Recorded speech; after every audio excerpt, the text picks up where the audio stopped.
Okay, the toolbar, that's this area up here minus this stuff. These things right here we call the transport, which we'll talk about next. The toolbar is this stuff, this blank area, which is important for a reason I'll say in a second, and this stuff over here, and I guess this stuff over here. And this, sure. So let's talk about this. This is our master volume. We can turn it up or turn it down. Easy, right? What we have up here, and the reason I called out this blank area here, is that what we basically have quickly usable buttons. So this gets us to our editing window. This gets us to our mixer. This gets us to what we call smart controls, which we'll talk about later, and a couple other things. But what's exciting about this is that it's totally customizable. So if I control click on this area, customize control bar. So I can add or take away things to the control bar. Let's say I don't need to see this quick help, right? That's this little question mark thing. Let's take that away.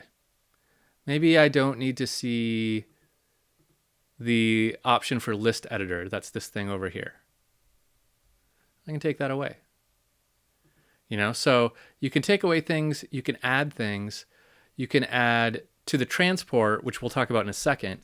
You can add go to the beginning, which is that button, go to a certain position, all kinds of extra stuff. Auto punch, software monitoring, that might be something useful to have a quick button for. The tuner you can take away or add, a click track, and the master volume. So you can add more stuff or take it away if you want to simplify things, which is really nice. So I'm going to say, okay, I don't think I changed anything actually, which is the way I want because I want it to match what you're seeing. So customize that.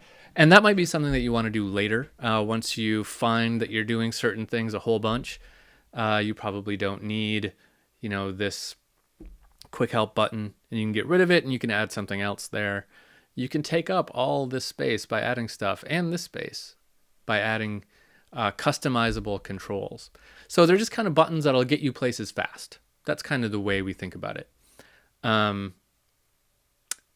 Cool. So not a whole lot to say there. By default, these are the three I use the most. So the mixer, the editor, and then the smart controls here, which we'll talk more about later, like I said. So let's go back to the editor, and that leaves the transport. So let's go to a new video and let's talk about the transport.